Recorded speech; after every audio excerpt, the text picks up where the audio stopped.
The Metropolitan Wilmington Urban League, A. Philip Randolph Institute, the National Coalition of 100 Black Women, all the organizations, Jack and Jill, who participated tonight, and of course, Ezion Fair Baptist Church, Pastor Curry, with whom we've collaborated in a number of ways to assist here in the greater Southbridge community. My name is Matt Meyer. I'm running for governor to deliver an effective government that delivers for working families. I grew up here in Delaware.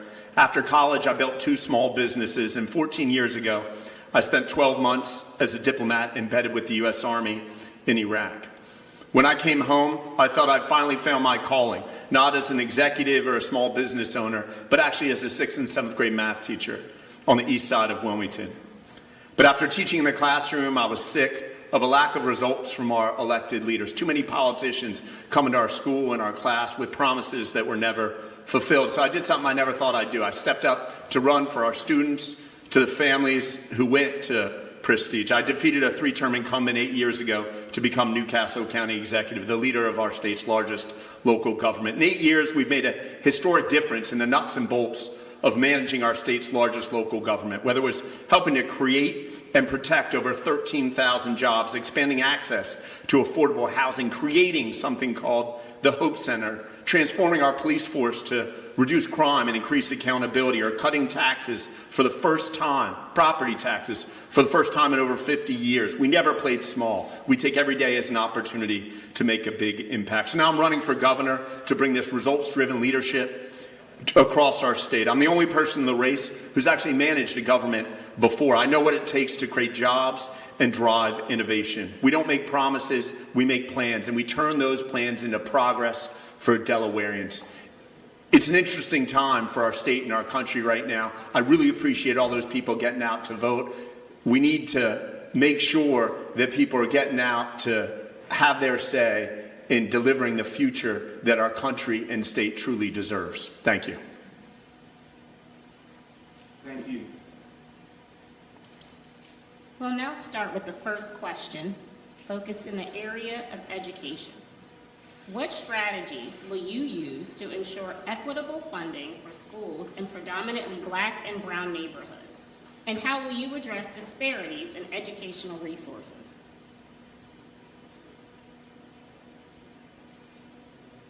I'm sorry, I think that's to you, Mr. Ramon. I go, okay. I'm sorry, I was thinking we were rotating. So for education, I think one of the biggest issues in our state right now for education is the fact that we're failing. For 32 years, we've had one party in control of the state. For 32 years, every single year, we spend more and more money on education. And for 32 years, the results get worse and worse. I clearly believe it's time to tear off all the Band-Aids.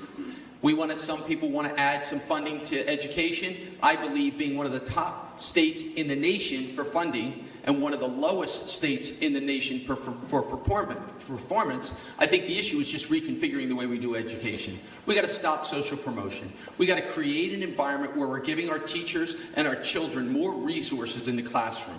We need to reconfigure 19 school districts, a superintendent, Department of Education, and a Secretary of Education. We need to get rid of all the higher up and get the money down the bottom. But most importantly, we need to treat everyone fairly. And to have 3 of our schools right in this immediate area that has between 3 and 7% passing rates for our children is a sin. And if that's the only choice you have, we should be offering a voucher for that child to have a different place for their education.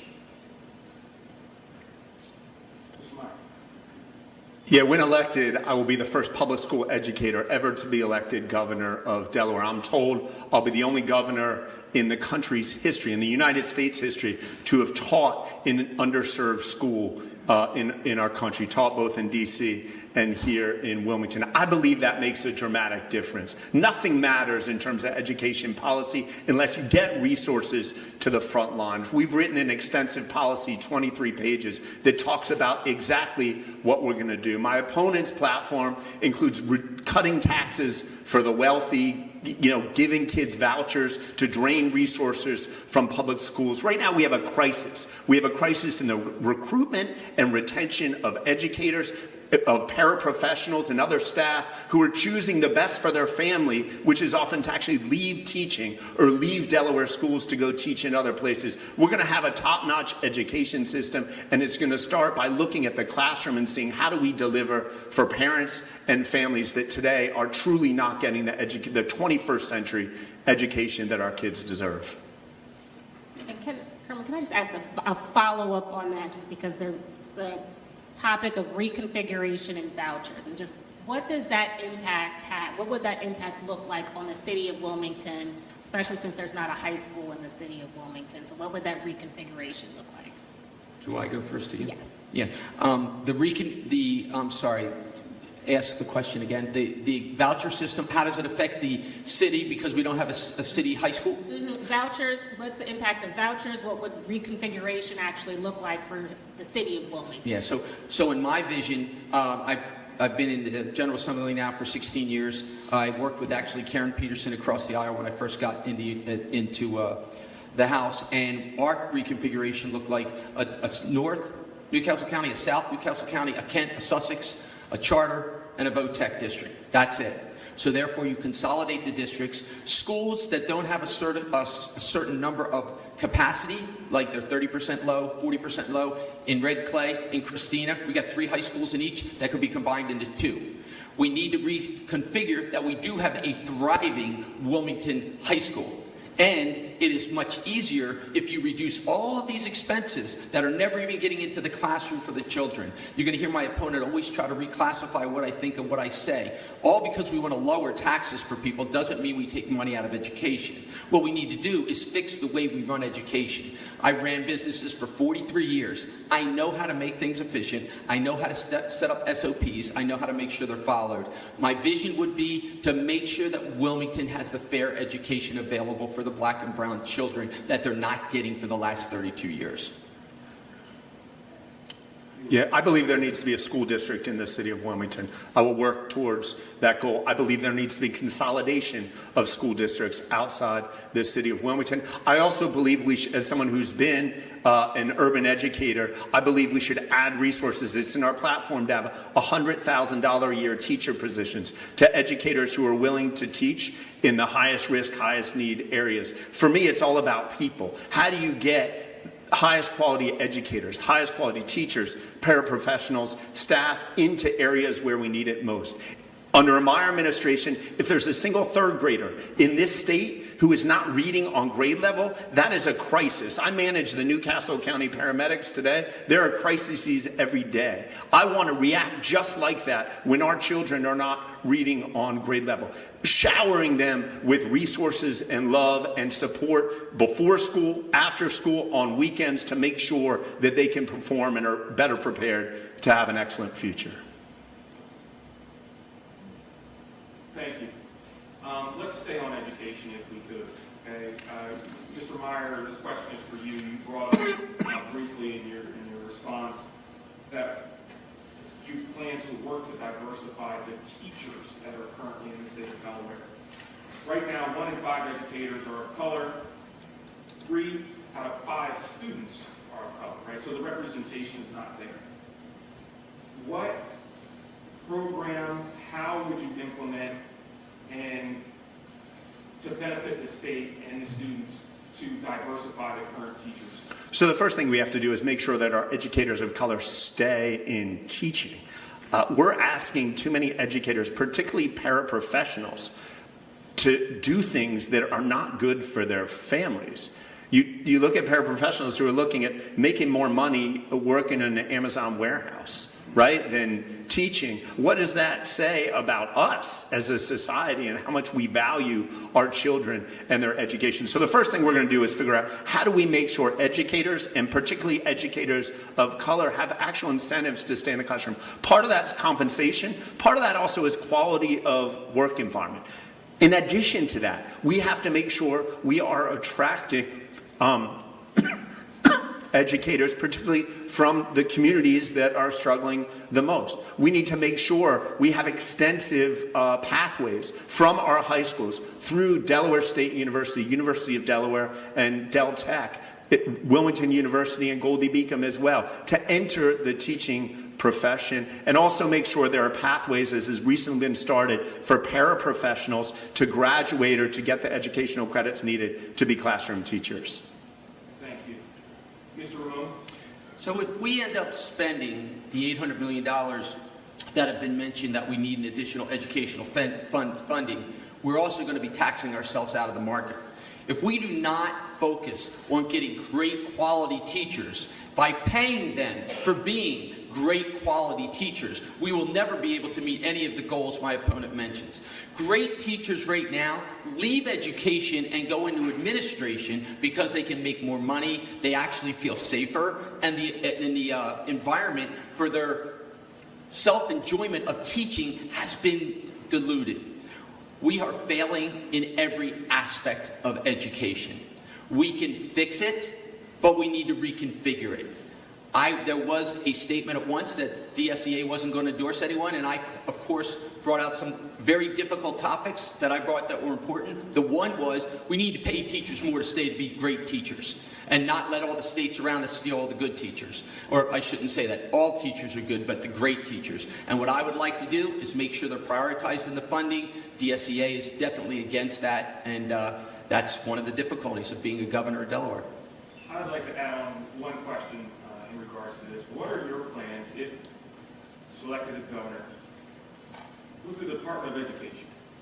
I've spoken to both of you on the air about what I believe is their role in regards to how things go here in the state of Delaware in regards to education. I feel as though it's not going well and needs immediate action. Some have even said it's almost like a state of emergency in regards to our education system, and we have the statistics to prove it. I believe that the Department of Education needs to be recharged. And I am very interested to know, as well as many Delawareans and educators alike are interested to know your thoughts on this issue. Mr. Myers. Yeah, first of all, my opponent just said that schools in Delaware are failing in every way. I actually disagree with that. There are some extraordinary programs, there are some extraordinary students, there are extraordinary educators. The first thing I'm going to do as governor is make sure we identify those programs, those educators, and make sure we empower them, make sure we remove barriers to enable them. One example of that, in my view, is the language immersion programs. We have extraordinary opportunities for kids from the earliest ages in Delaware public schools to learn Spanish, to learn Chinese. It's an extraordinary opportunity. It's not failing. It's something we should be proud of and we should invest in. In terms of the Department of Education, I think the Department of Education does play a role. I think the state plays a critical role in equalizing inequities across communities in our public schools. It's vitally important to the future of our communities that the state does work equalizing, particularly with respect to funding. But I think it's very important with respect to what you said and what we've talked about, that the Department of Education is not bloated, that resources for people to sit in offices that are desperately needed in classroom, you close down the offices and get the money to the teachers in the schools that need the most. Thank you, Mr. Meyer. Mr. Ramon. Thank you, sir. I'm glad that Mr. Meyer agrees. I get disappointed when he tries to reclassify my statements and my points. I try to be very positive always and try to be kind and fair. It obviously isn't retroactive, but more importantly, children need to be educated. Children are the customers. Is every school in every way failing? Of course not. We need to take the best practices of what we're doing in our own state, look at best practices in other states. But if anybody can possibly find for me any educational system in the entire country that has a more complicated funding mechanism than ours, please do, because ours is most. And it's been like that for 32 years, and one party hasn't changed it. If anyone can find for me other districts that have a superintendent, 19 of them, a Department of Education, and a Secretary of Education, all with very large funded groups with offices and buildings and whatnot, and has more money going into the classroom, or less money, I'm sorry, going into the classroom than Delaware, let me see that too, because we've worked to do this. We have the lowest amount of money of every dollar going into a classroom. Does that mean we get rid of the Department of Education? Does that mean we consolidate the districts? Does that mean we get rid of the Secretary of Education? I'm not here to make that answer, But what I am going to be here is have the people around the table who will have the discussion, and it will not look tomorrow as it looks today, especially because no unions will be able to tell us what I have to do and not have to do to be able to be elected. I'll leave that one right there, okay? Excuse me. I just want to be clear for this question, and I know it's difficult for you currently, not being in the position of governor, but you feel as though that the Department of Education should stay as it is. No. Okay. Mr. Meyer? I'm sorry, Mr. I'm not even sure there should be a Department of Education. Okay. Thank you very much. Appreciate it. Next question. You have a superintendent, you have a Secretary of Education, and you have 19 districts. If you're going to keep 19 districts, get rid of the department. If you're going to get rid of the 19 districts or downsize them, then you keep the department. But you need to have the people at the table to figure out what it looks like. Just slicing and dicing isn't the right answer. Kids need to be prioritized. That's not Delaware yellow, that's MAGA red. Here we go. Okay. Thank you. And staying on education just really quickly, you both mentioned the teacher shortage, and just to be clear, that's not something that is specific to Delaware. There is a national teacher shortage, especially of black and brown men entering the teaching profession. Both of you mentioned forms of increased compensation. How do you plan to get there? How do you plan to raise teacher salaries? The last question was for Mr. Ramon, or was, right, sorry, yes. So, Mr. Meyer. Yeah, again, it's very hard in 60 seconds to compress an extensive education policy. I encourage you to go to mattmeyer.org. A year ago, we spent months traveling across the state putting together an extensive 23-page education plan. Our funding formula to fund our schools today, to make sure communities have equal access to funding, the formula was written in the 1940s. There is no equal access to funding across communities. When that funding formula is fixed, which I have made clear is among the most important items on our agenda, that will help. We've also made it very clear that in Delaware today, a family making $70,000 a year pays the same state income tax rate as a family making $7 million or $70 million a year. We're open to increasing incrementally the income tax rate for multimillionaires in Delaware to fund education. It's not acceptable to have wealthy people with lower taxes, as my opponent's proposing, with education at this state and at this level of inequality. Once again, I believe the conversation's about education, right? And what I'm saying is very simple. The principal needs to be empowered. The principal needs to get a budget that the principal can then trickle down to his teachers to make sure he has good quality teachers where he needs them, and he can use the rest of his budget within his school when we fill the schools properly with the proper children that can be successful. We then put great principals in great schools, and if they're getting great results, they stay there. If not, you bring another principal in and you run the school better. Do we need 19 districts to do that? I don't think we do. Do we need the Department of Education to do that? I don't think we do. Do we need a superintendent, a Secretary of Education to do that? I don't think we do. But do we need none of them? No. We need to have some kind of a basis of a top structure. But when your top structure is 75% bloated of where all the money's going, and we're funding our schools at one of the highest in the nation and getting results at one of the worst, and we keep saying, let's put on more Band-Aids that look like $100 bills, that's not an answer. And you can't have the flexibility and the independence to fix this when you have a union breathing down your neck for the last 32 years telling you what it has to look like.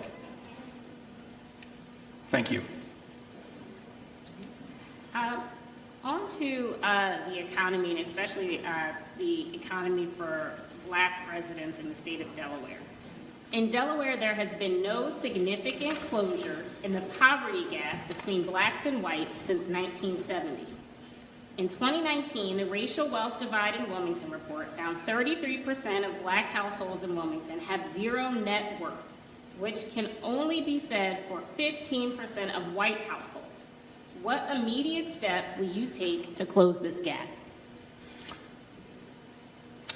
Matt, Or, you're first or I think you went first in the last one. oh, sorry, Mr. Ramon. Okay, that's, I think immediately we need to create economic stimulation in areas that are underfunded and socioeconomically challenged. I am an entrepreneur. I've tried for years to continually grow young people into great entrepreneurs. We now have the Delaware Prosperity Partnership. We have the small business group in Delaware. Why don't we have a mechanism within there that's specifically focused 100% to work through the Black Chamber of Commerce, who I'm very fortunate comes to our small business caucus meetings every year. I'm very involved in the business stimulations that we do, and I agree, they are not equally distributed, not because there's not intent, but because there's not the right structure to get engagement.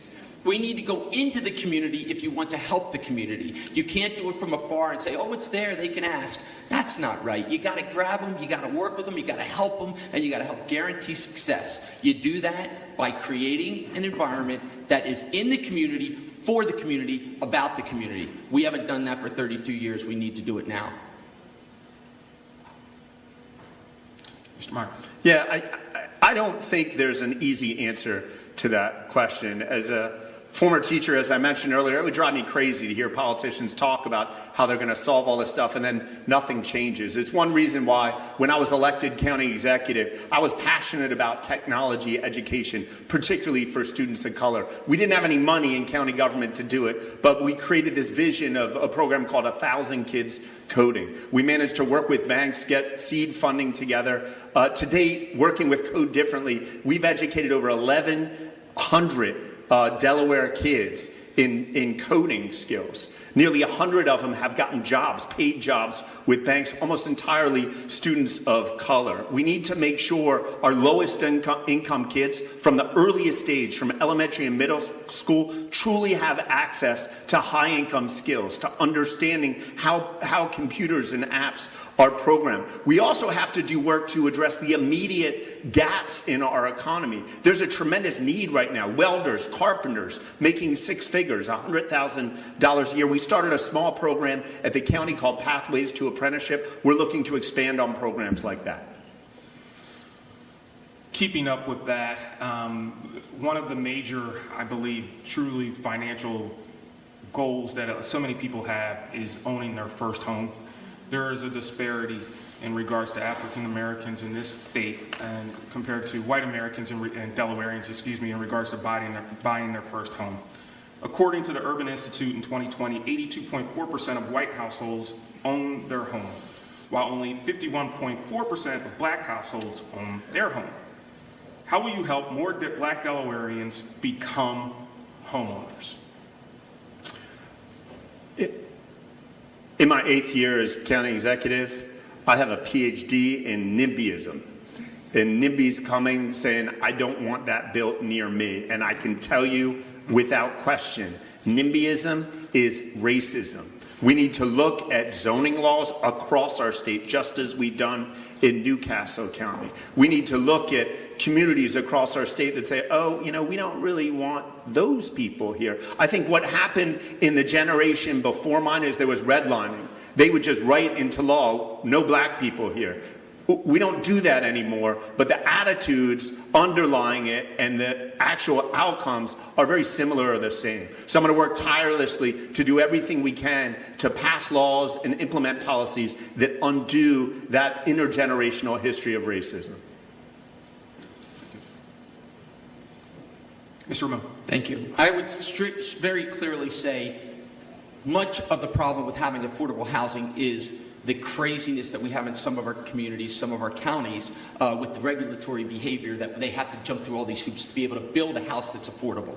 They think they'll build an affordable house. If they can't make money on it, they're not going to do it. You have to work within the capital society of how it works. We came up with something called smart growth. Smart growth allows the developer to put commercial, office, affordable housing, quantitative amount, and then traditional housing, all in an area where they can make the money, make a project work.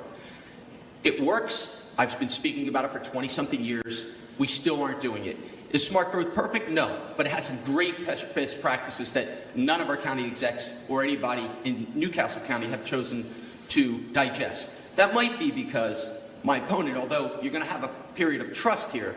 My opponent has, $2,766,000 given to him by these people that he's talking about, just between the 2021 and 2024.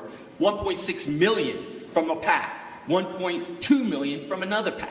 That's $5.6 million. I think you need to have somebody who's not for sale and who trusts and works for Delaware, not for the builders. Mr. Ramon, thank you very much. But specifically, when we're talking about home ownership for African Americans, what programs, what ideas do you have to lower this gap that I listed here? Well, it's not only ideas, I've done it. I've been on bond. We've done the warehouse project. We've done the mission of caring. We've allotted monies through bond to help people get started and get up on their feet. What we did that was very bright, rather than just doing it and moving on, we actually linked in a time period by which when they would go into that house, they had to have some skin in the game, whether it's through Habitat for Humanity and whatnot. We integrated all these things. But again, Cohen, unless you have somebody in the community, with the community, like Logan's doing like that right now, like we are starting, the east side is getting missed. We need this lower east side. I've been at the Florist Exchange at 3rd and Church for 40 years now. I see what's not happening. They're moving all around you, but they're not hitting here. Where you put the zones for development need to be good for the people that live there, and then you need to have the education and the support to make sure that those communities are aware of the opportunities, not people coming into the communities who happen to give a lot of money to one person or another and then making all the money. We need to make sure it falls in the people's hands that most need affordable housing. Thank you. That's a great topic in terms of, you've touched on gentrification, how that has impacted some parts of the city and across Newcastle County and the state of Delaware, also affordable housing. Specifically, how would you address, both of you address increasing affordable housing, because that is a factor in why Black residents and African Americans in Delaware do not own homes, and then also addressing the issue of gentrification, where making sure that these homes are built in areas where Black residents live, building up those areas and those communities and making them places where Black people want to stay and live and raise their families. So in terms of increasing affordable housing, we need to make sure we continue down the road of protecting renters, protecting tenants. I strongly supported legislation just this past year to make sure any tenant had a right to legal counsel. Very often when a tenant gets evicted, the landlord has high-priced lawyers, the tenant has no one, so they don't even know the law.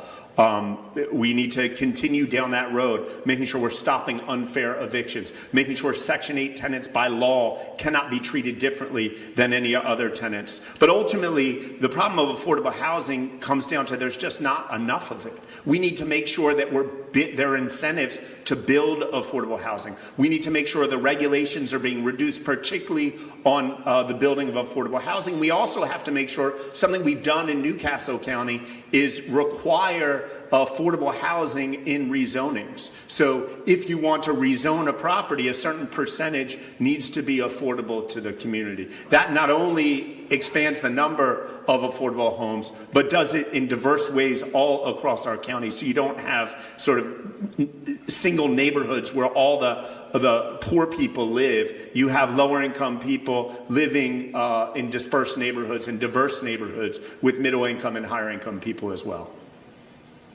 Thank you. I would look at it a little differently. I thought it was interesting that my opponent says we need to reduce regulatory, have regulatory reductions, and that's basically what a county executive would do, or the county council, not and what I have the state done. of Delaware. Excuse me. I would also suggest, though, that you have brought up a very good question, and here's the issue. We have so many levels of crisis in Delaware. We need to digest all of that. We need to digest the crisis in education if we want children of color to be able to get out of an education without having to go from 3rd to 4th grade with forced promotion without being able to read at 3rd grade level. You've guaranteed them failure, because now they're going to hide in the corner and they're not going to go to their highest capability. If they need another year in that grade, give them another year in that grade. If they need summer school, set up summer school. If they need better attention and lower class size, do what you need to do to get success. In paying jobs, the African American community in particular have some of the lowest paying jobs. Why? It's simple. It's just the byproduct of a society that we're in that we need to make changes. The way you make changes is you incentivate appropriate behavior and you deter inappropriate behavior. We don't do that well. We need to do it better. Yeah, we will in a second. I'd like to jump off the subject of housing for a second and deal with a little bit of health care. What specific policies would you implement in regards to dealing with infant mortality here in the state of Delaware? We have serious issues, and racial disparity in maternal mortality in Delaware is significant. The rate for black residents is 36%, more than twice as high as compared to white or Hispanic mothers. How will you address this issue? Kerwin, I am very proud of being in the most diverse House of Representatives in the history of Delaware, with our majority leader and our majority whip, and we have the highest quantitative mixture of not just race, but creed and sex in our House of Representatives ever in the history. We have passed more bills this year for African Americans, healthy mothers, for an outreach of trying to equalize the need for so many comorbidities at higher rates for the African American community, not just women and men. We have had the most aggressive number of bills passed this year than in the history of Delaware to address these disparities. I don't disagree. The disparities are there. But the bills we passed was a good first step. I look forward to, we have an open spot right now for speakership. I think we could have a woman of color in that who has a very strong knowledge of this. I look forward to that, and I look forward to being able to work with her as the governor, having an awareness of those issues so we can work as a team and get them solved. Thank you. Mr. Meyer. By far the most successful program in American history, according to data, in reducing infant mortality is something called the Nurse Family Partnership. It's nurses that visit homes of first-time expectant mothers living in poverty. It's nothing new. These are programs that I think started in the 1960s. If you Google Nurse Family Partnership, there's hordes of data about their success. We read about it and learned about it and decided to double the size of the program in Newcastle County. Again, it's not something that Newcastle County government traditionally does, but we were passionate about it. I believe every first-time expectant mother in poverty in Delaware should have access to a home visiting nurse. The criticism that's commonly given to this program is it's too expensive. It's very expensive. Nurses are expensive. You're talking about $20,000 to $30,000 a year per family. I think it's one of the strongest and best investments we can make. I think it's worth it, and you're going to see it's in our written platform. You're going to see a dramatic expansion with the goal of providing that service to every first-time expectant mother in Delaware living in poverty. While we're there, I like both of your responses, but I want to continue this just a little bit. In regards to, correct me if I'm wrong, I know both of y'all know the specifics on the statistics, but we're now at 25th in the country in regards to health, overall health. We can do so much better. I know it's not all on the governor's shoulders to ensure health for everyone, but you do play a big role as well as everyone does down in Dover. But what legislation, what ideas, what could you do you feel that you can do, that you have the power to do, to help with this issue and make Delaware a healthier place? Well, one thing that I can say is not on my shoulders is on my wife's shoulders. Right now, as we speak, she's actually doing a shift in the emergency room. She's an emergency room physician at Christiana Care. Last time she was there, last week, she said there were 70 people waiting in the waiting room at one point. When I hear her stories, I think that the health care outcomes that all Delawareans are getting, we just deserve so much more in 2024. And that's no criticism of those working in the emergency room who are heroes working tirelessly. We need to dramatically increase the number of primary care providers, primary care physicians, primary care physician assistants, and nurses. Across the state, particularly in Sussex and Kent County, we have to dramatically increase the number of specialists. We need to make sure there's a facility in Delaware to train medical providers. We're one of 4 states in the country without a medical school. We are number 5 in the country in the percentage of our population that's seniors. That's growing. As the number of seniors grow, the need for medical care grows. We need a medical school here that in turn will expand residencies and provide more opportunities for medical professionals to grow their career here in Delaware. So, I mean, this is my sweet spot, Kerwin, so I appreciate you bringing it up. I'm a fitness guy, right? I own fitness centers. I think we've fallen into a quagmire in this state that we have sick care. We wait for people to get sick, and then we take care of them. We don't give any incentive, any motivation, even starting in education. We've cut back on gym. We've cut back on after-school sports. With kids, that's contagious. We have the computers and the iPads. We're doing everything wrong. We're not motivating proper behavior. Proper behavior is more knowledge, more education on eating habits, more knowledge, more education on healthy habits, more knowledge, more education, and more opportunity for physical fitness habits. But even on the other side of that, Delaware needs a medical school. We need a school where we're training our own people within the state. Then we put clinics next to our hospitals. Instead of everybody running into the emergency room where the cut needs 4 stitches and going to the most expensive place where you're going to wait the longest period of time just to get them stitches, you can go to the clinic where our own students will be learning with some professionals. There's a way to do things. You just need creative entrepreneurial thinking outside of the box. That's what I think I bring to Delaware. Thank you. Mr. Meyer, in terms of segueing from health, physical health, to mental health, how do you plan to enhance mental health services in the Black community, considering the unique challenges faced by its members? Great. Thank you. Everyone deserves to have quality physical health and mental health care across our state. And that's particularly true in communities that are currently underserved. I think from friends and colleagues who tell me so, it's really important that when a person of color goes to get mental health assistance, they can't just go to anyone. You want to go to someone who has cultural competence and an understanding. So for me, it starts with making sure there are enough providers.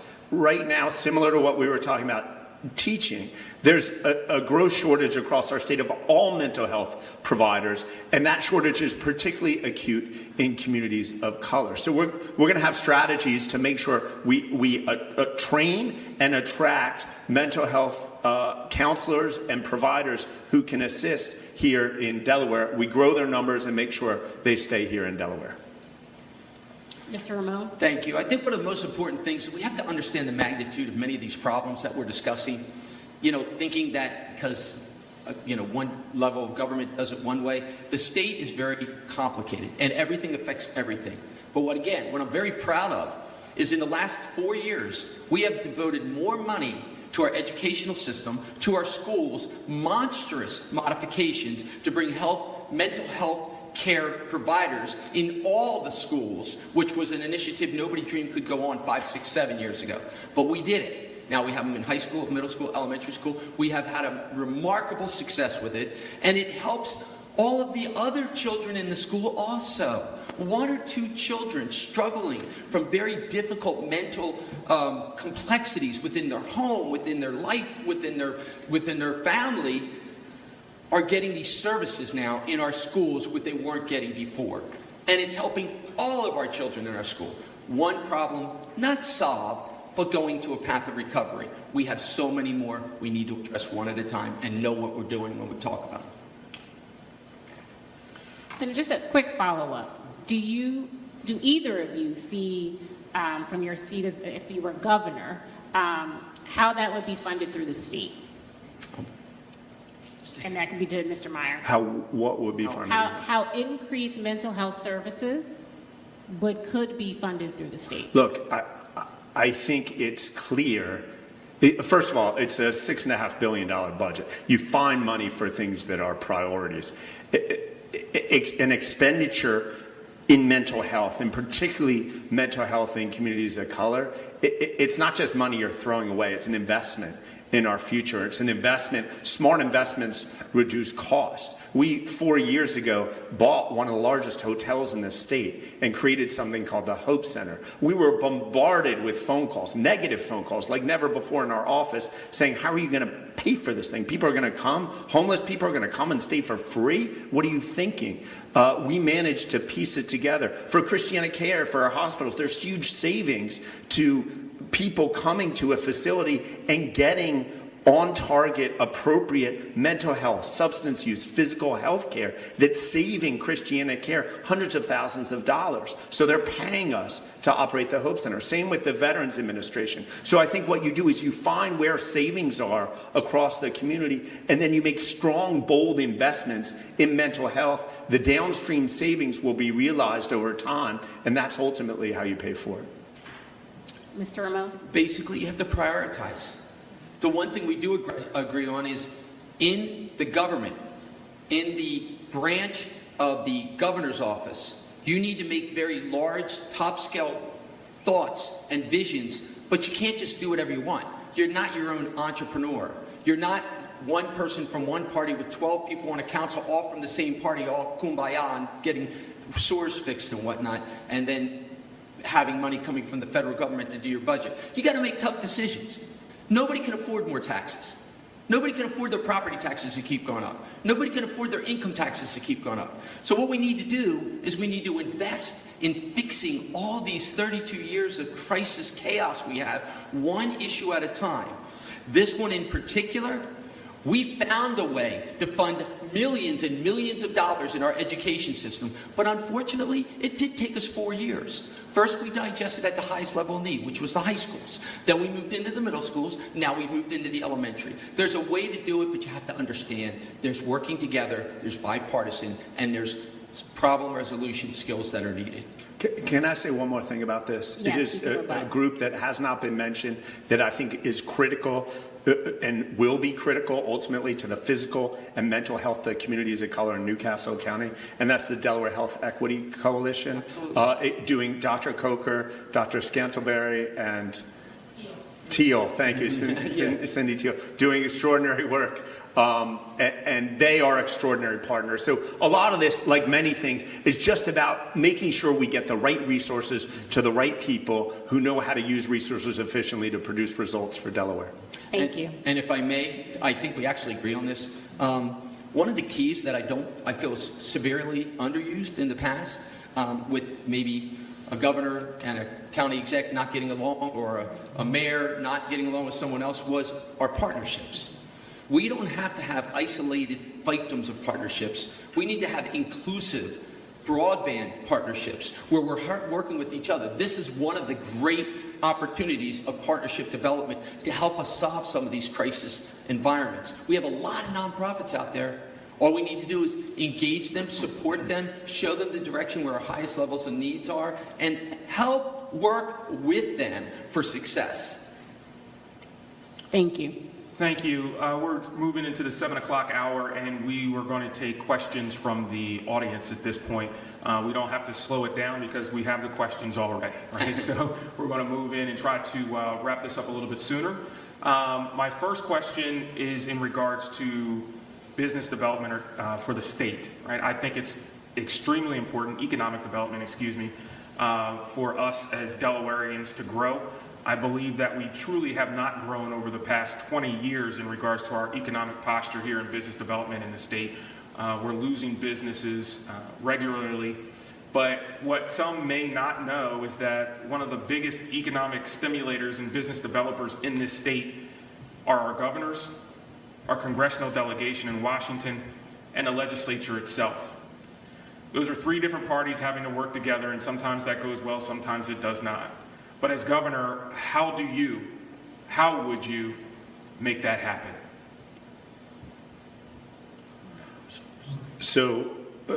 in terms of working with the federal government, working with other governments. Yeah, how would you work with the Delaware delegation and as far as business? So first of all, we in Newcastle County we have an unrivaled record of success. We brought in more federal dollars, not just ARPA dollars and COVID dollars, but competitive federal dollars than any other county administration in history. And there have been some pretty good county executives, like County Executive Chris Coons, before us. We go after money and we partner with our senators, congressmen, and governor as county executive to make sure that happens. We'll continue to do that as governor. I think it's important to have a strategy. You lead with a vision. And one of our visions is that the basic expenditure of government funds right now and government contracts, both in Newcastle County where I am now and as we move to the state, is not equal. Ultimately, the expenditure of our $6.5 billion of government dollars to staff, to contractors, the people receiving that money should look like the communities we serve. I have someone named Helen Foster on my staff, who I hope will come with me to the state, who's doing extraordinary work to make sure, for example, if you drive Route 1 now, the length of the state, from Newark down to Fenwick Island in Sussex County, all the businesses you see, not a single one is black owned. Right? That's not right in 2024 and beyond. We're going to work to make investments together to change that and make sure the diversity of our wealth and the diversity of our economic growth reflects the diversity of Delaware. Thank you, Mr. Meyer. Mr. Ramon? I'm not sure the county exec's driven that roadway as much as I have, because that's actually not a true statement, but that's okay. We've heard a lot of those. My easiest way to address this is you need to have someone who can define a crisis, define the problem, go get best practices, define the solution, and then develop the path from A to Z. You need to do that with relationships and knowledge, real knowledge, not a political rehearsed statement that you say, not a say something so that it deflects, not trying to redefine someone else, but real knowledge. What does it take to be bipartisan? What does it take to work with a Senate, with the dynamics of the current Senate we have? We do have the small amount of Republicans, but we have a very split in our Democratic Party. It's not my parents, my family's old Democratic Party anymore. There's 3 entities. You need to identify that. You need to work within that. You can't jump on one bandwagon or the other or the third. I've always been known as that person. You need to do it in the House and the Senate. And guess where else you need to do it? You need to do it in the counties. And you need to do it in the municipalities. Because everything we do affects one another. It needs to be a team approach from a team builder who has the ability to do a lot more listening and not putting out a 100-page book of what everybody has to do because I'm the king. I want to be the partner, not the king. Thank you. To piggyback on that, question from the audience asks, when elected governor, what will be the top priority in working with the city of Wilmington? Mr. Ramon. I am very much looking forward to that because John and I went, or Governor Carney, Mayor Carney, and I both went to school together. I know we have a good relationship. I know what he has said to me in the portion that maybe I am the next governor and some of the initiatives he'd like to pursue. And I'm in agreement with him. One of them is the focal point of stopping all these groups that are all meeting and saying what education looks like and start putting plans together and getting education fixed. Create opportunities where we have great quality schools and great quality teachers in areas of most need in the city immediately to start fixing our education. If the city of Wilmington isn't brought to a higher level of prosperity with business, with integration of social classes, and with workforce development, the state of Delaware will never thrive. Delaware follows Wilmington. Wilmington can't be Murder City, USA, as it's been over the time of certain people's tenure. It needs to be a place where we have opportunity, development, and very active, eager cooperation as a team to solve problems together. Thank you. Mr. Meyer? Yeah, as county executive, we've had unprecedented partnership with the city of Wilmington. I mean the mayor, but I'm not just talking about the mayor. I'm talking about city council, and I'm talking about community-based organizations across the city. The work we've done with the city has enabled HUD, federal HUD, to increase the number of Section 8 vouchers available to Delawareans because we were able to consolidate some operations. It's actually reduced the cost of our sewer system, believe it or not. They tell me not to talk about that during debates, not to talk about that crap, so to speak. Sorry about that. But as governor, I intend to do the same, partnering not just with the mayor, but the council and the people of Wilmington to make sure we work together to create a school district and community-based schools that are truly responsive to the communities that we serve, to make sure that Wilmington kids, that parents that want to send their kids to traditional public schools aren't putting their kids on a bus in the morning for an hour and a half to 2 hours to go out to school in Newark that, to be honest, isn't really performing that well either. And also making sure we're making the appropriate investments in job growth here in the city across all neighborhoods to make sure the prosperity of the riverfront expands to neighborhoods across our great city. Thank you.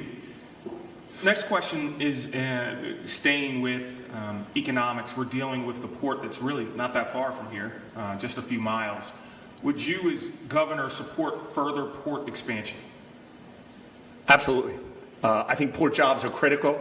I think the ILA, the port union, is a pathway to wealth for many Delaware families.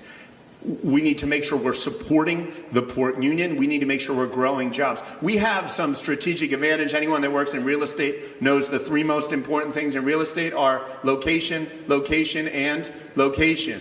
And with our port, we actually have the right location. Ships are going up Delaware River to Philadelphia, New Jersey. We have a strategic advantage here. We've never been able to leverage it into the kind of growth and wealth that, or I shouldn't say never. If you look historically, 100 years ago, we actually did. The population of Wilmington then was almost double what it is today. There's an opportunity there for us to grow jobs in ways we've never seen before. With global trade growing, now is the time for us to take advantage of it. And you're going to see a lot of attention and investment in the port, making sure as it automates, it creates jobs and opportunity for Wilmingtonians.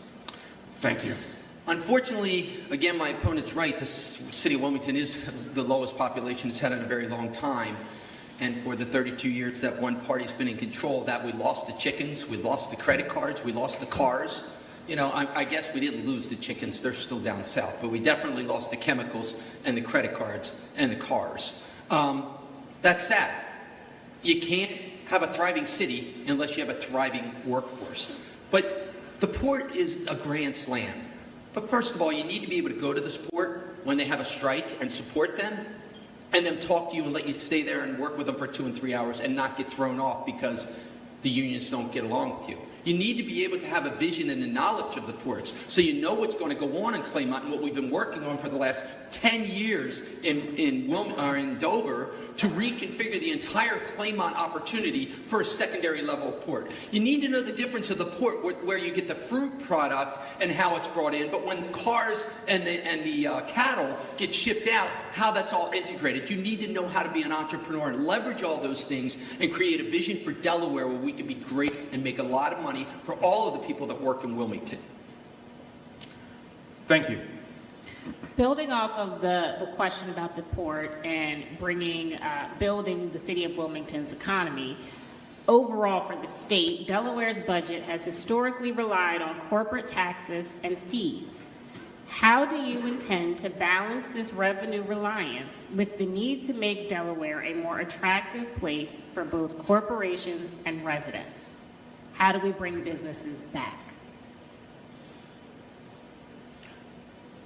Yes. For the Wilmington economy, Yes. the strongest thing you need to do is make sure you don't sell your soul to the PACs, especially the PAC that wants to destroy the corporate structure of our state.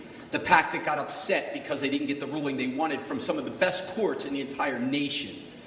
And they give one opponent, one person, $1,250,000 spent on one campaign of negative campaigning against someone's opponent and positive campaigning for that person. They can deny it, look it up. Second thing you need to do is you need to stop allowing HB 350 get passed. because they had a supermajority in the House and the Senate, and one party came out with a bill without even talking to the medical society, without even talking to the hospitals, shoved that bill down their throats, and has jeopardized, again, another pierce in our corporate veil.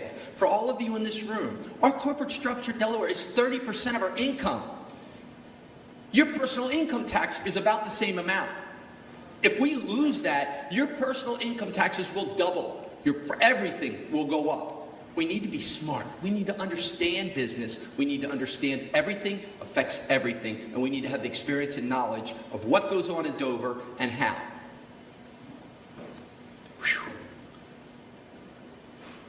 Can you repeat the question? I sure can. Delaware's budget has historically relied on corporate taxes and fees. How do you intend to balance this revenue reliance with the need to make Delaware a more attractive place for both corporations and residents? How do you plan to bring big businesses back to Delaware? The first point about the way you ended the question, I don't believe in bringing big businesses here as much as I believe in growing small businesses here, growing small businesses into big businesses. Time and again, political people stand up and they try to give $10 million, $20 million, $100 million of your tax money away to big companies to come here. And I can name ones from the past, Fisker, Bloom, and others in Delaware. There are bigger ones in other states that often don't get the kind of return we need. We can take much smaller dollar amounts and invest in people like Cool Generation. Randall Law's making sneakers for kids in Newcastle. If he can grow his business and create jobs, and we create 10, 15, 20 other companies like that, homegrown companies, I think that's how you make a difference. There are huge opportunities. The world is changing. There are opportunities in green technology, in financial technology, in legal technology. We can win the future together, but it takes investment in us, not giving money to out-of-state companies to come here who look to come here for 3-4 years, then pick up their jobs and go elsewhere. Mr. Ramon. I would strongly suggest, I'll say what I mean, and I mean what I say. But to be the person who's like the Amazon guy and then say what I just heard is perplexing to me. But I'll give people the opportunity to look that information up of how that works out. I believe if you're going to bring dynamic businesses to Delaware, you need to bring businesses that have very good pay rates with very good jobs, not a billion 15-hour jobs and you're opening warehouses all over for a company that, has you in their pocket type of a thing. We need biotech. We need fintech. We need to make the hydrogen hub that we've already been offered and make it bigger. And we need to do our best to bring in nuclear energy. Ramon. Oh, sorry. No problem. I understand that we've been debating for a while and the debates are getting long. Let's try to hug it out here in the last few minutes. Hug it out. Just hug it out. And what is DETV? 110% positive, 100% of the time? 100% of the time, that's right. Keep that. Let's change the subject in regards to relationships. I don't know, maybe this is going to get worse. But dealing with the largest city here in the state of Delaware is the city of Wilmington, and let's make no bones about it. You have to have a relationship as governor with the city of Wilmington, with all the legislation, all the issues that they have, and not only issues, but just the great things that are going on in Wilmington. It takes a lot of collaboration and planning. How do you plan to, or how do you feel as though your relationship with the city of Wilmington will be, if elected governor? First of all, like Governor Carney, I'm a resident of the city of Wilmington, a long-time resident. I moved here in 5th grade, lived here through high school, went away for college, law school, Kenya, Iraq, and then came back to the city I love. So in terms of the city itself, you're going to see the same Matt riding his bike around. There might be some security guys following me, a little more than normal, but we're going to have a great relationship. I am passionate about making sure that this city thrives, and not just thrives on one side of the city. I know there are people across the city who look at the riverfront and say, some say too much was invested there. How does it benefit us? I look at it another way, that we have a tremendous prosperity, transformation of certain neighborhoods, certain areas of our city in a positive way. My job as governor will be to partner with the city and the county to see how we grow that prosperity to the nearby neighborhoods. How do we make sure Southbridge thrives just as the other side of the river has thrived? How do we make sure Hedgeville and Browntown thrive just as the riverfront has thrived? Mr. Ramon? I believe it's fairly simple. Just be kind. I've been in this city my entire business career. One of my first flower shops was on 9th Street. Wilmington Florist Exchange is right down the road. Up there on Route 9, we got the fitness center. We live in this community. We hire the children and the young adults from this community. We take care of and teach and work with the children from this community. When you do that, you kind of get a feel. When your business gets closed down for COVID, and you go back after 2 months and all of your HVAC systems and all the copper and all the wires from under the building were all pulled out, I feel it. I understand the issues that you're going through. I live them. But I also get very frustrated when we run a campaign for all these months and someone tries consciously from day one to be positive and kind and suddenly starts seeing things thrown on the TV that my family have to watch and my grandchildren. I want to be a governor that the people in Delaware are proud of as my grandchildren and my children, and if we don't prioritize Wilmington, Delaware doesn't thrive. It's that simple. Thank you. I now want to transition a little bit away from that topic to food deserts and increasing the health of our communities from that aspect. So what plans do you have to reduce food deserts in Delaware? Currently, between 18.3% of children experience food insecurity in Newcastle County. How will you address that as governor?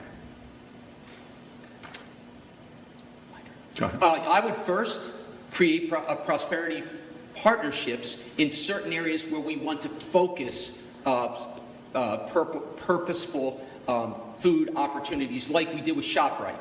We did that. The riverfront and us created that environment. Why just there? I don't know. Because it worked there, we should be doing that more often. I guess they thought, well, we got one, we're good. No, one's not good. You got to get one up on this side. You got to get one on the west side. So I've been through Delaware. I've watched us have the grocery stores try to come in and other areas where we don't have proper food opportunities. And therefore, I'm the guy who's preaching healthy. So we surely have to have areas that healthy eating and food and access with affordable food is accessible. We have the opportunity to create environments where we reduce grocery receipts tax for those businesses, where we reduce regulatory behaviors and regulations for those opportunities. We can set up spots which would motivate the capital infrastructure businesses to go and take care and create an environment that would limit the deserts, or at least one at a time. Thank you.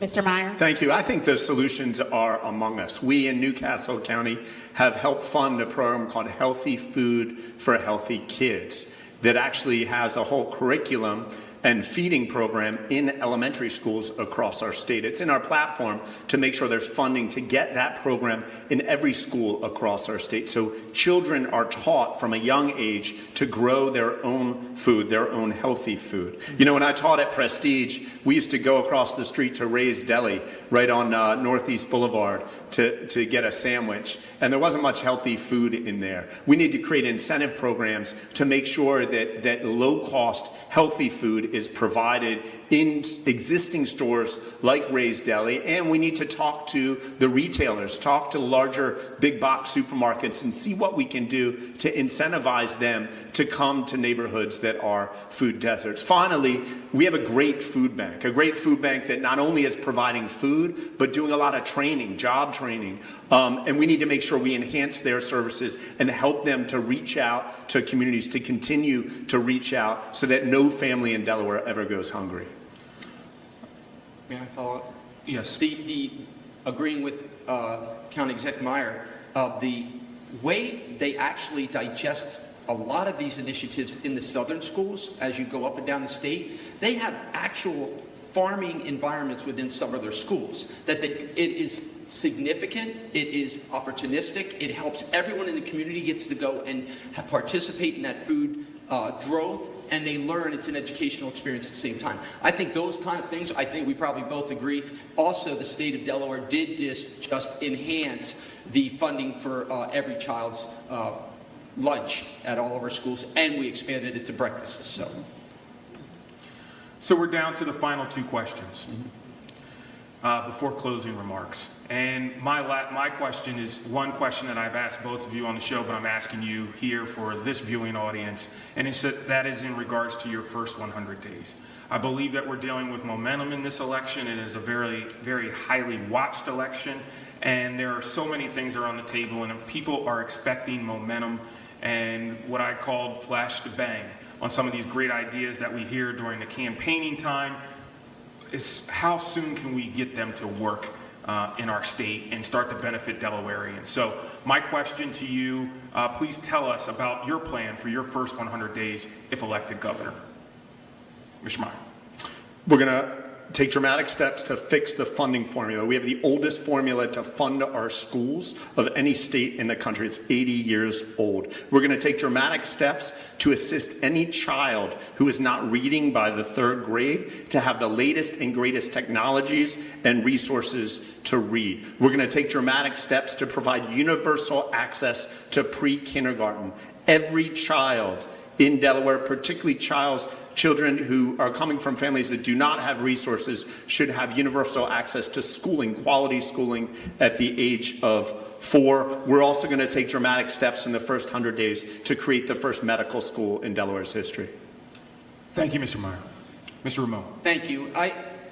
My plan is a unified Delaware. A Delaware that works across party lines. The most diverse, the one beautiful thing a governor gets to do is they get to pick all the new secretaries and all the new directors. Often, a party keeps some. I will pick those based on resumes, not party, not race, not sex, but on quality.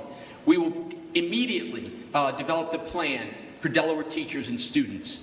They're the ones getting deprived. They're the ones we need to get more money. Crisis number 1. Crisis number 2, we need to develop an economic plan so businesses don't continue to close, and we can enhance minority-driven business opportunities in areas where socioeconomic deprivation is present.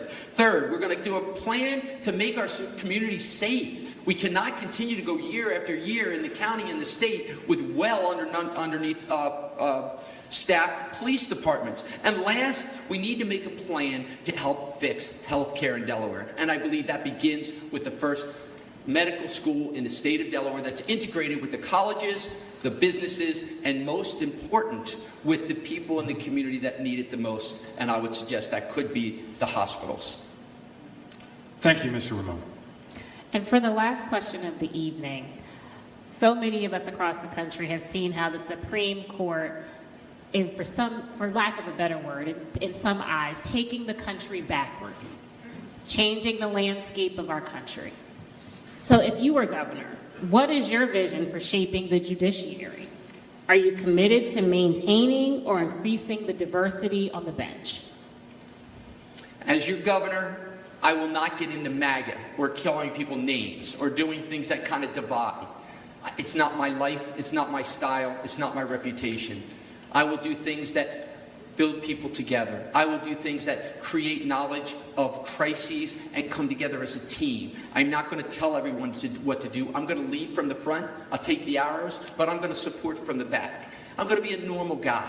I'm not going to be a guy trying to make all the right decisions so the unions that like me or don't support me. I'm not going to be the guy that has to take care of all the people that gave me $5 million of donations. I'm not going to be the guy who is sitting here worried about me saying the right things so I could be a congressman or a U.S. senator or a vice president or a president. I'm going to be a governor because I want to make Delaware look better for my grandchildren when I'm done than it does today. And I think it's extremely important that my grandchildren and my children and my family get to Delaware and grow up in it that I did. An opportunity as a 20-year-old kid to go with $8,000 and open a business with no money and be successful.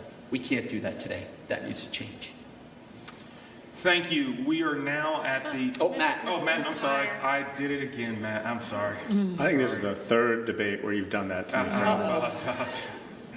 I'm giving you a hard time. Can you repeat the question? I'm sorry. What is I your got so vision? sidetracked by hearing stories of how I have $5 million somewhere that I forgot the question. Go ahead. No problem. What is your vision for the judiciary? Do you plan on maintaining or increasing the diversity of the bench? There are communities in our state that have been underserved historically by our judiciary in horrific ways. As the governor, one of the most awesome responsibilities, one of the most important responsibilities I have is making sure that entire branch of government treats everyone right. And that starts with making sure that we don't just looking at the racial, gender, geographic diversity of the individuals on the bench is really important, but it's also important that we have an understanding of what's between each of their ears. And I think maybe at the federal level, that's kind of what's missing.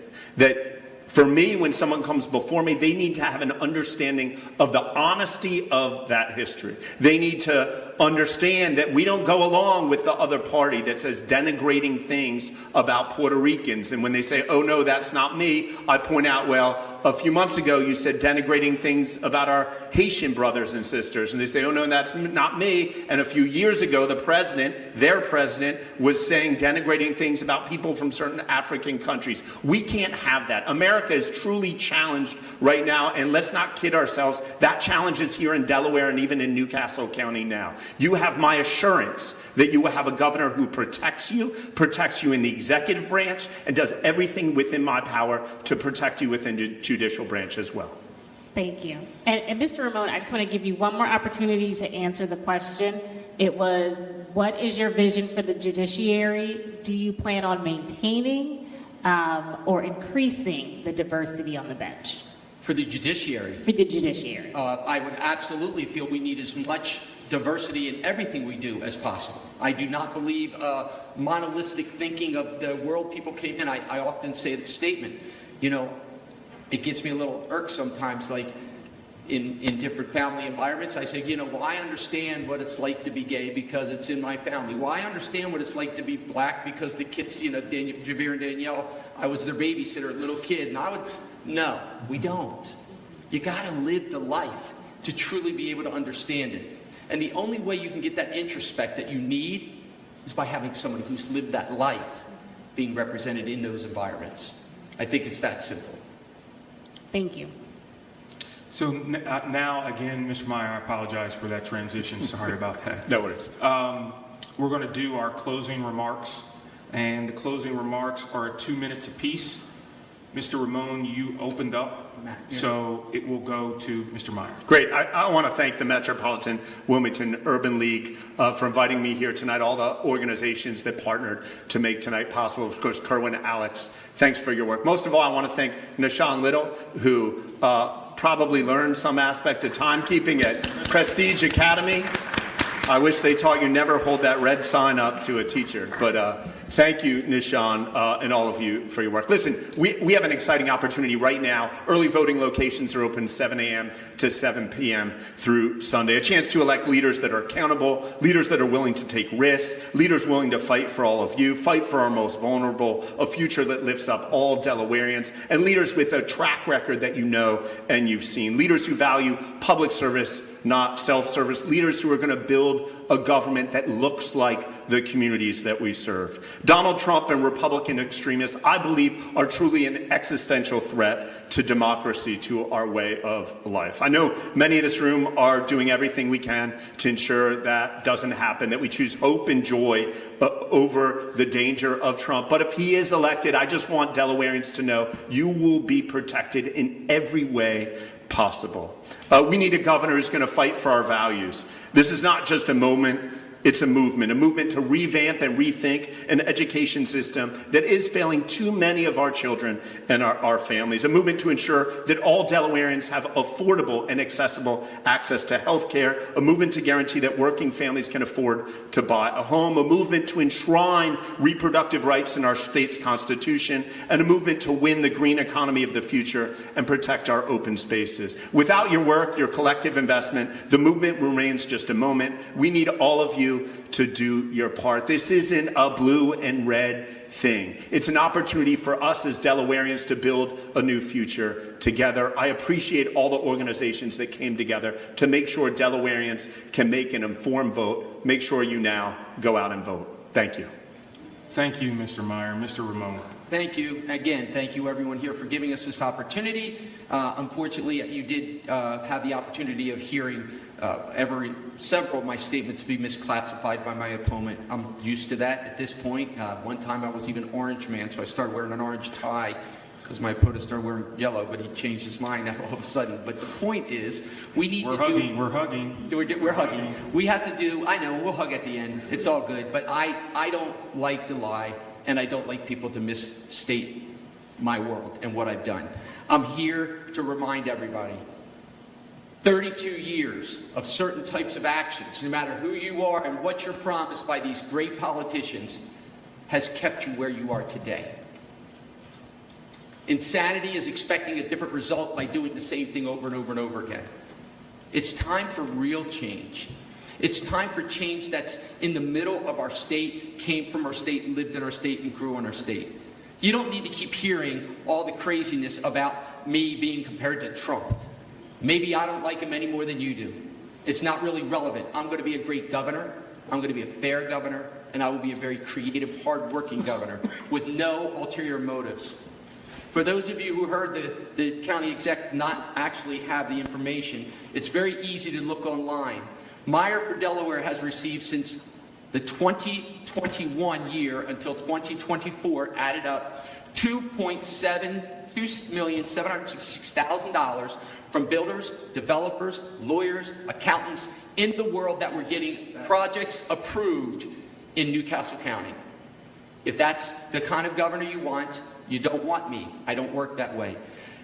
Change Can't Wait, which again was 100% funded for funds to go to my opponent's campaign and hurt his opponents, $1,601,000. Citizens for a New Delaware, again, money spent against his opponents and not for him, $1,250,000. Time, Mr. Ramon. Delaware's not for sale.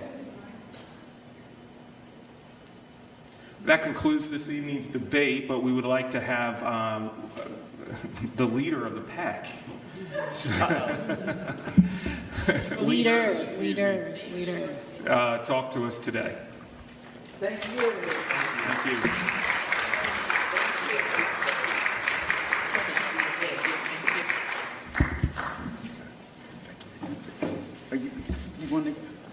You want me to go first? Which one goes first, moderator? You can go first. There you go. All right. So, one, thank you so much to the candidates who came and took time out of their busy schedules to be here. Can we give both of them a round of applause as they do exit?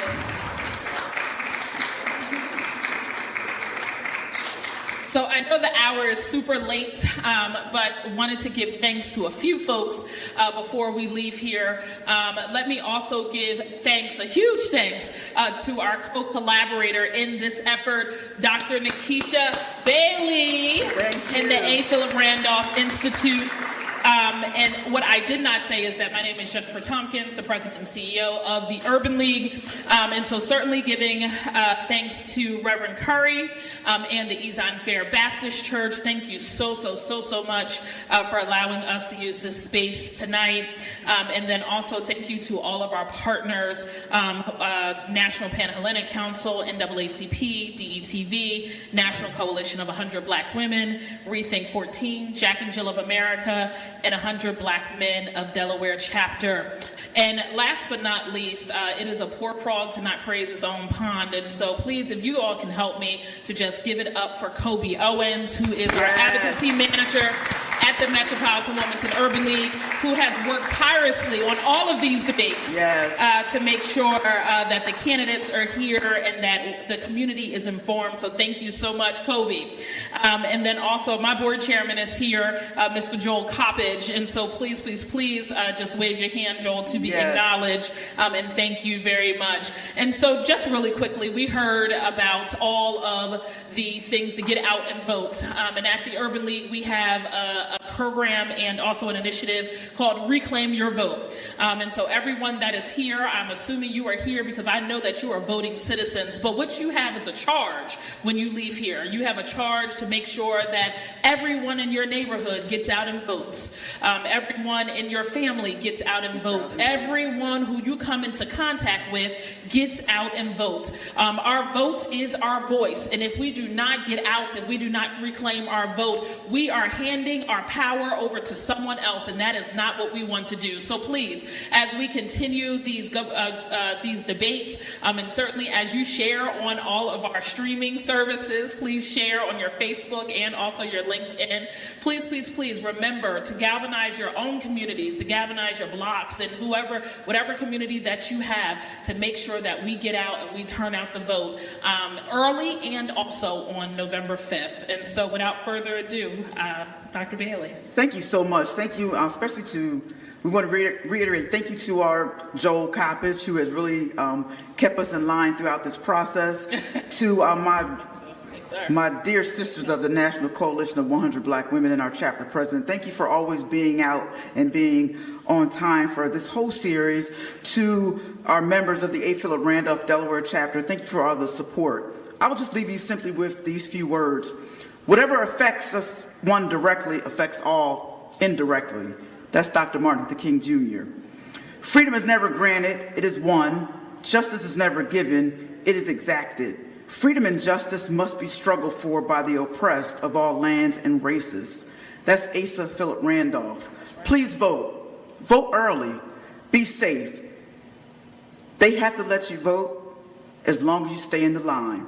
Don't get out of the line. That's right. Our ancestors waited decades. You can wait hours. This election is life-changing. My father's hands picked cotton. My hands picked Obama. That's right. This past Saturday, my daughter's hands picked Kamala. Please get out and vote. Thank you so much. Thank you so much. Enjoy your evening. Fight on, march on, pray on, and vote. Be safe.